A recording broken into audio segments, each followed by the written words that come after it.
amigos.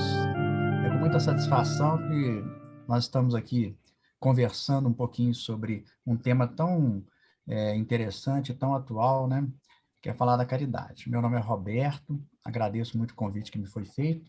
Me deu a oportunidade de reler e estudar esse tema, né? A caridade material e a caridade moral. O nosso trabalho de hoje está baseado no capítulo 13 do Evangelho segundo o Espiritismo, né, que Kardec nos traz com o título de que a mão esquerda não saiba o que faz a direita. E no item 9, a irmã Rosália, né, no Espírito, ela mandou essa mensagem em 1860, trazendo para a gente algumas reflexões a respeito da caridade material e da caridade moral. Então, para nós espíritas, né, a gente, quando começa a falar de qualquer tema dentro da doutrina espírita, é fundamental que a gente sempre lembre daqueles princípios básicos do Espiritismo, né? Pelo menos alguns deles, né? O primeiro, e o mais importante, é a gente entender que Deus é um Pai misericordioso, justo e bom. Portanto, tudo que vem do Pai é justo, é bom e é misericordioso. Então, quando nós estamos diante de uma situação que requer de nós um apoio, uma ajuda, né?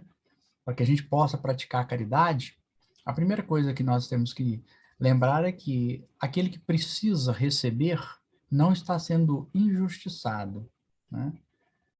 E nós que estamos na condição de doadores, né, daquele que faz a caridade, estamos, na verdade, tendo uma oportunidade bendita de ressarcirmos à justiça divina tudo aquilo que um dia nós, pelas nossas escolhas equivocadas, cometemos no passado.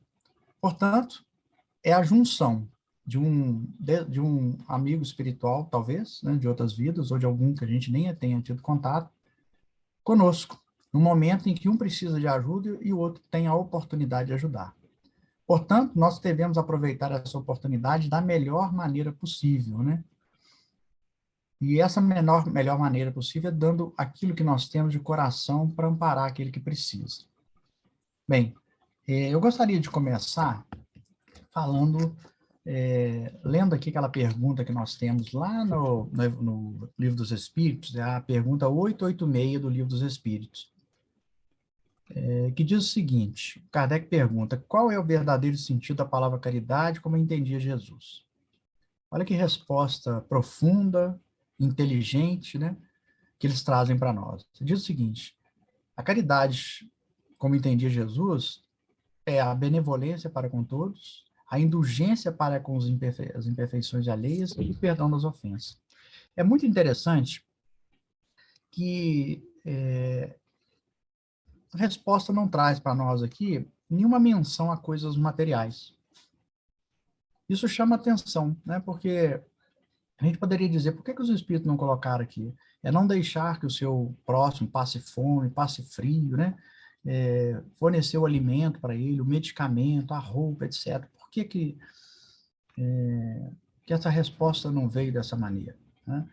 Porque nós, vivendo na matéria, experimentando as coisas da matéria, nós sempre ligamos a caridade a coisas materiais. Isso não é um erro, né? Isso é algo que nos, nos é bem natural, porque nós estamos envolvidos pela matéria, nós estamos vivendo na matéria, nós estamos interagindo com a matéria. Então, quando a gente fala de necessidade, imediatamente nós pensamos em coisas materiais. Não está errado, porque uma pessoa que está passando fome, está sentindo frio, está com sede, essa pessoa precisa das coisas elementares para que ela possa sobreviver. Então, é natural que eu forneça o alimento, a roupa, o remédio, a água, um local adequado para que ela possa morar, que ela possa se abrigar do frio, do calor, né? Que ela possa se abrigar contra a violência, etc. Então, isso é extremamente natural. Então, isso é algo que, para nós, que estamos aqui na Terra, que nos colocamos como cristãos, é fundamental que a gente não permita que socorra. Portanto, quando nós, né, na situação que nós estamos vivendo aí, o nosso o país com tantas pessoas jogadas à miséria, à fome, etc., isso aí deveria causar em todos nós, mas muito constrangimento, muita dor em nós em saber que existe muito desperdício e pessoas estão passando essa necessidade. Então, isso deveria ser algo já natural em nós. Não permitir que alguém passe fome, porque é muito dolorido, né?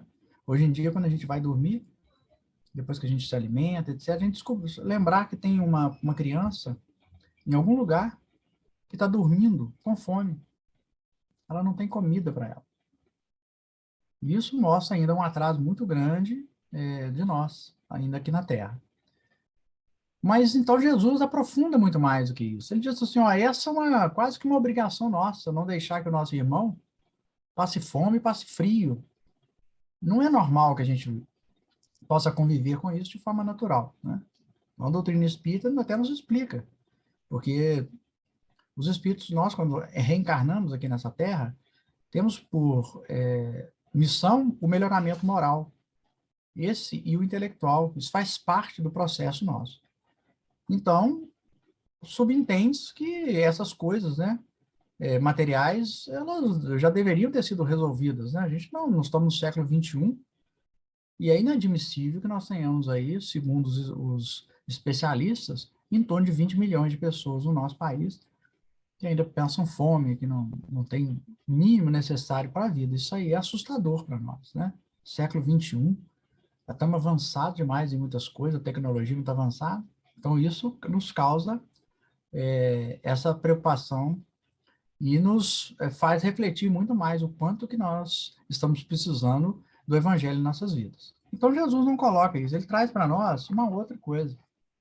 Ele fala que a caridade é benevolência, a caridade é perdão e a caridade é indulgência. Olha que interessante, né? Benevolência. Esse pessoal até fala que o BIP de Jesus, né? Antigamente, quem é mais antigo se lembra aí do BIP. Quando você precisava falar com uma pessoa, você mandava uma mensagem, apitava lá no aparelhinho, e a pessoa ligava e retornava. Então, o BIP 886, pergunta 886, qual o verdadeiro sentido da palavra caridade?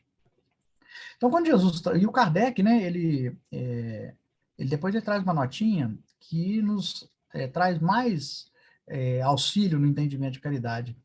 O Kardec fala o seguinte, a caridade, segundo Jesus, não está restrita à esmola, né? A esmola, a gente sabe que ajudar as pessoas de forma material talvez seja uma forma mais tranquila para a gente fazer caridade, né? Então, eu estou sabendo que a pessoa está passando fome, eu vou lá, compro uma cesta básica, entrego para essa pessoa, tranquilo, isso aí é algo fácil de ser feito, né? Não me trouxe nenhum tipo de constrangimento, né? Não feriu meu orgulho, etc. E ele continua.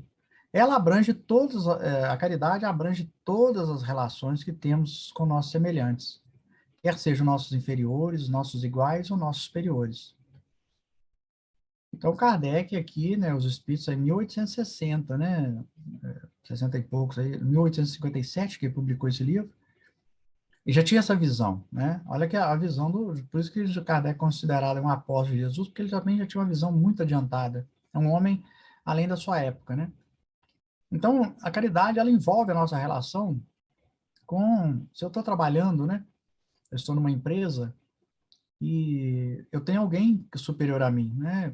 Meu gerente, né? Meu chefe, etc. Eu devo a essa pessoa também um comportamento caridoso. E como é que eu seria caridoso com quem é meu superior? Bem, na obediência, né? Em respeitar a autoridade daquela pessoa, porque ela foi colocada naquele cargo, e ela, naquele momento, ela é meu superior no local de trabalho. Então, é uma caridade quando eu respeito essa pessoa, é uma caridade quando eu contribuo para que o trabalho que essa pessoa determinou que eu faça corra de maneira correta, né? Quando eu contribuo para que o ambiente do meu trabalho seja bom, então eu estou sendo caridoso com aquela pessoa que hoje encontra-se na condição de meu superior no local de trabalho.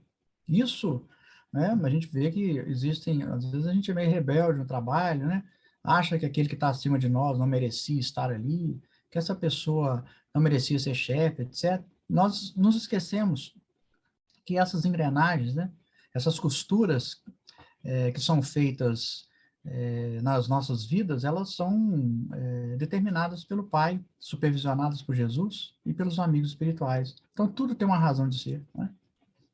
Quem sabe essa pessoa que é difícil no trato e hoje ela é meu superior, por exemplo, no trabalho, na escola, ela não está me dando uma oportunidade de fazer a caridade com essa pessoa, né? De aceitar a sua autoridade, né? De cumprir aquilo que ela determina, desde que aquilo tenha, seja ético, né? Dentro dos meus princípios éticos, etc.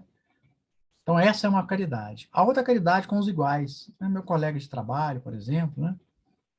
Então, eu convivo com pessoas que elas são no mesmo nível meu, hierárquico, né? Então, ser caridoso no trato com essas pessoas, né, é respeitar as diferenças dos companheiros, né? Não ter o sentimento de inveja por aquela pessoa, pelo trabalho que ela faz, ajudá-la na dificuldade, né? E não criticá-la, porque às vezes é muito comum.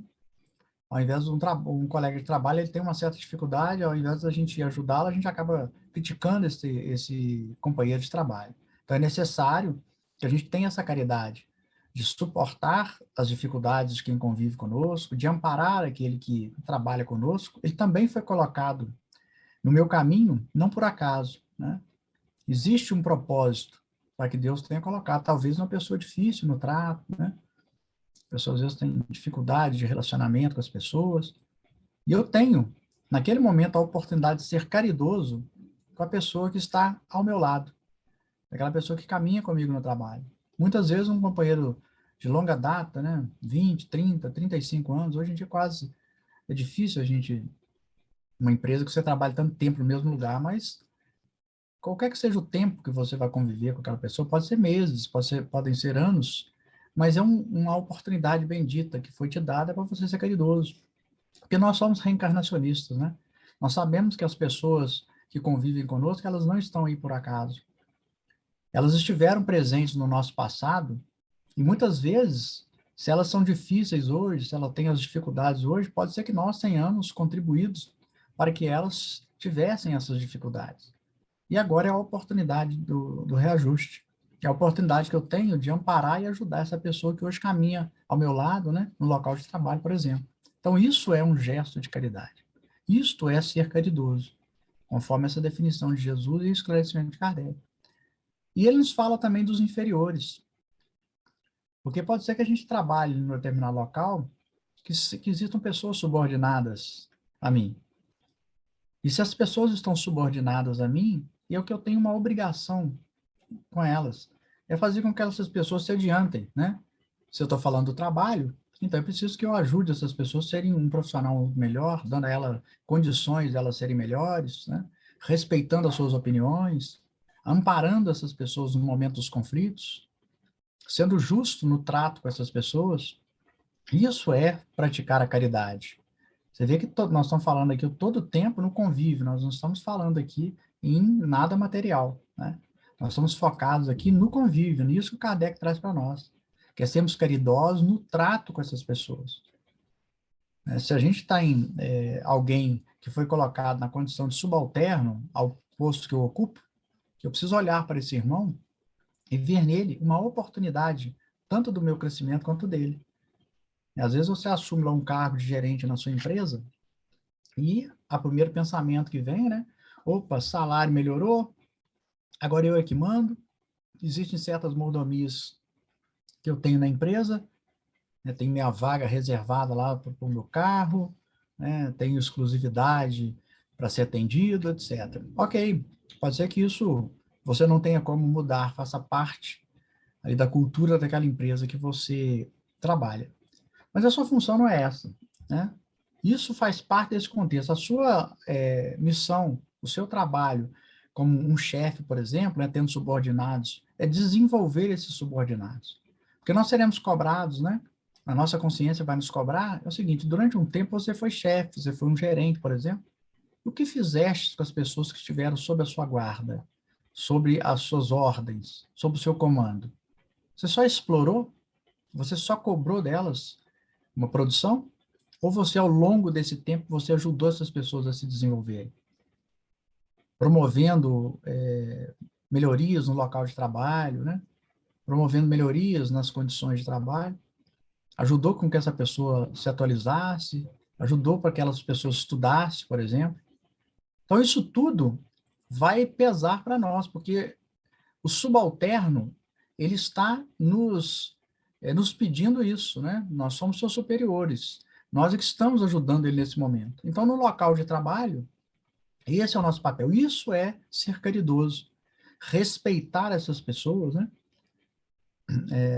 Às vezes você trabalha num andar, né, num determinado prédio, por exemplo, no seu local de trabalho, e tem lá aquela senhora ou aquele homem que é responsável por manter a limpeza daquele andar onde você trabalha. E às vezes você passou ali 1 ano, 2 anos, você nunca perguntou como é que você está, como é que o senhor chama, para chamar aquela pessoa pelo nome, né? Se importar com ela, o que ela está precisando, etc. E a gente vai ali sendo levado, e essas pessoas, né? A psicologia até trabalha com essa questão dos invisíveis, né? A pessoa parece que ela é invisível. Ninguém vê, ninguém pergunta, ninguém cumprimenta, né? Ninguém sabe o nome. Então, nós temos esse papel caridoso de ouvir essas pessoas, de acolher essas pessoas, porque elas estão ali em busca de alguém para ajudá-las, seja intelectualmente, seja moralmente. Porque nós podemos ter um subordinado que é uma pessoa de trato difícil, né, rebelde, desobediente, e ela está ali na condição de subordinado a nós para que nós possamos educá-la. Isso é sermos caridosos, né, conforme traz o nosso Kardec. E ele continua, ele fala assim, proíbe-nos de humilhar o infortúnio, contrariamente ao que se pratica frequentemente, né? A pessoa errou. Bem, então vamos lá. Planeta nosso, o que é? Planeta de provas e expiações. Correto? Então, se ele é de provas e expiações, significa que todos que estão ligados ao planeta Terra hoje estão passando por momentos de provas e de expiações. Então, não tem exceção, né? Aliás, existem pouquíssimas exceções no planeta de espíritos missionários, né? A maioria de nós, esmagadora, estamos nesse quadro. Bem, se nós reencarnamos porque erramos, porque falhamos nas escolhas, então significa que todos estamos no mesmo barco. Então, humilhar uma pessoa porque ela cometeu um erro, isso é grave para nós, né? Porque a doutrina espírita, por exemplo, para nós que somos espíritas, já nos faz refletir em torno da questão dos processos evolutivos. Então, aquele nosso irmão, hoje, ele está errando, grave, mas ele se tornará um espírito puro a partir do momento que ele fizer as escolhas melhores. Ele é filho de Deus também, como eu, né? A gente tem vários exemplos. O Emmanuel, né, quem leu o livro há 2000 anos, o Emmanuel era um senador romano, extremamente orgulhoso, vaidoso, né? Era romano, portanto, era um grupo superior. Ninguém estava acima dos romanos. E ele passou por tantas dificuldades e ele se tornou esse espírito hoje, mentor do Chico, que trouxe para nós obras maravilhosas que hoje nos iluminam e nos orientam. Se nós formos focar na personalidade que ele viveu, na condição de o senador Públio Lentulus, a gente teria ódio dele, é um absurdo o que ele fez com a própria esposa, né, etc. Mas não, hoje ele melhorou. André Luiz, no livro Nosso Lar, conta pra gente a história, né? Um médico aqui na Terra, materialista, né? Que atendia muito mal as pessoas mais pobres, foi para o plano espiritual, se regenerou. Hoje o André Luiz traz para nós ensinamentos fantásticos, né? Descortinou para nós o plano espiritual, e foram espíritos que passaram por isso. Portanto, eles já compreendem que eu não devo humilhar aquele que erra, porque aquele que erra é um filho de Deus que cometeu um equívoco e que com certeza vai corrigir. E ele segue, né? Se uma pessoa rica se apresenta, tem-se por ela 1000 atenções, 1000 amabilidades. Se é pobre, parece não haver mais necessidade de se incomodar com ela. Então, olha só, aqui nós estamos falando da caridade no trato, né? A gente percebe isso claramente, né? Na sociedade, basta que uma pessoa coloque uma roupa da moda, né? Uma roupa bonita, etc., para que ela seja tratada de forma diferente. Se você chegar lá, uma pessoa muito humilde, ela vai ser tratada de uma outra maneira. Então, isso é descaridoso, porque a caridade fala que todos somos iguais, todos devem ser tratados de forma igual, de forma respeitosa, igual, né? Então, tudo bem que o sujeito seja uma personalidade política importante, e em função do seu cargo, ele requer que ele tenha algum tratamento diferente dos demais, né? Até pela sua segurança pessoal. Ninguém está discutindo isso. Então, você vai tratá-lo com educação, etc. Mas aquela pessoa humilde, né? Que ela trabalha, um trabalho mais humilde que você tiver, por exemplo, ela merece o mesmo respeito que você tem por aquele que ocupa um cargo desse. O respeito é o mesmo, porque somos seres humanos, né? Então, é extremamente descaridoso quando nós tratamos mal essa pessoa, né? Quando nós queremos mostrar para ela que existe uma diferença dela para o outro, como se o outro fosse melhor do que ela. Então, isso é extremamente sério para a gente, porque vai gerar em nós, depois, aquele problema que, quando nós estamos lá estagiando no umbral, nós enfrentamos. É a nossa consciência. A nossa consciência nos cobrando uma postura, né? Nos cobrando algo. Assim, como é que pode, gente? Eu era espírita, eu compreendia tudo isso, mas eu tinha muita dificuldade para lidar com essas coisas, né? Então, nós temos que fazer a corrigir isso agora. Se eu faço isso hoje, eu procuro me corrigir imediatamente, a partir de amanhã, quando eu tiver a oportunidade de conviver com pessoas que são de níveis sociais diferentes, eu tratarei essas pessoas de forma igual, porque eu enxergarei nelas que elas são meus irmãos, né, filhos de Deus. Amanhã, essa pessoa humilde e simples que está ali pode te ajudar. Quem já leu o livro Voltei, do irmão Jacó, psicografia do Chico, o irmão Jacó, né, é o pseudônimo do Frederico Figner, que foi um espírita que viveu aqui, era diretor da Federação Espírita Brasileira. Ele relata como foi o seu desencarne e seus primeiros momentos no plano espiritual. E ele diz que quando ele desencarnou, ele percebeu que uma professora primária, né, muito humilde, tinha um perispírito que brilhava muito mais do que o dele. E ele foi diretor da FEB, um empresário riquíssimo no Brasil, fez muitas obras de caridade, etc. Mas essa professora brilhava mais do que ele, tinha um perispírito mais, uma luz mais intensa do que a deles, ele era opaca. Ele custou entender isso, né? Que o que aquela mulher praticava na sua função de professor humilde, lá na periferia da capital Rio de Janeiro, era algo de coração, de amor, né? Ela se dedicava com amor àquele trabalho. Tanto é que ela foi recebida no plano espiritual de uma maneira efusiva, né, com muitos espíritos amigos, abraçando, né, pela saudade que eles estavam de reencontrá-la. E ele teve que amargar, né, essa forma opaca do seu perispírito, mostrando para nós, né, e ele faz esse alerta para nós que somos espíritas, principalmente porque ele era espírita, né, o livro é escrito para quem entende e aceita a reencarnação, de que ele poderia amar, ter amado mais, né, ter feito a caridade mais de coração, para que ele pudesse brilhar mais, né? Então, no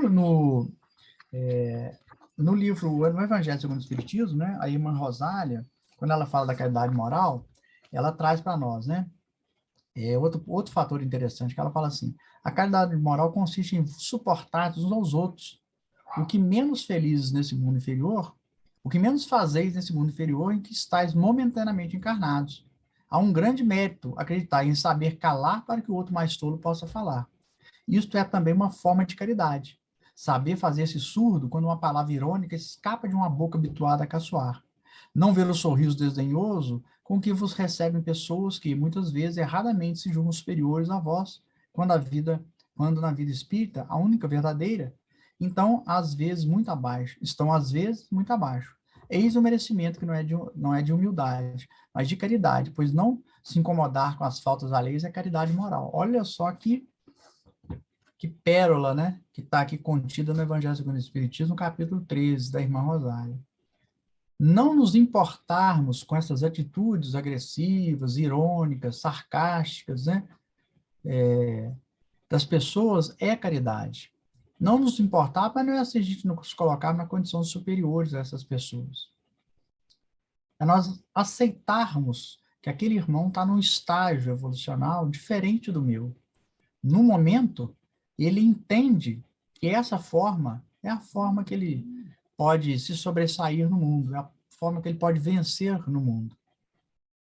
E nós que já entendemos que a melhor maneira de vencer no mundo, né, de vencer o mundo como Jesus venceu, é sermos humildes, é praticarmos esse tipo de caridade. E o mundo está precisando muito disso, né? A gente sabe que hoje, com a explosão das mídias sociais, os grupos, né, de famílias, etc., nós encontramos muitas mensagens, muito texto, né, que requer de nós um momento de silêncio, de prece e oração para aquele companheiro nosso que postou aquela mensagem, por exemplo, né? Mensagens críticas, etc. Isso é caridade. Portanto, gente, para que a gente possa já ir caminhando aqui para o encerramento dessas palavras, que a gente possa ouvir e compreender o que a irmã Rosália traz para nós a respeito dessa caridade moral. Que a gente pratique mais a caridade. A caridade material, essa não há discussão, a gente compreende perfeitamente como ela deve ser feita, né? Porque a gente percebe a necessidade das pessoas materiais. Mas a caridade moral, essa é a mais difícil de ser realizada, porque ela requer de nós humildade. Ela requer de nós que a gente compreenda o nosso papel aqui nessa terra. E nós estamos aqui, se nós recebemos dos outros sarcasmos, ironias, né, maldade, a gente precisa entender que só colhe aquilo que se planta. Então, se eu plantei lá no passado algo tão dolorido, é justo que eu possa colher agora. Mas mais importante é o que eu vou semear daqui para frente, né? É encerrar esse ciclo e semear a caridade e a humildade, é o que nós precisamos. Então, meus amigos, meus irmãos, agradeço pela atenção e desejo a todos que Jesus possa iluminar os nossos corações, hoje e sempre. Que assim seja.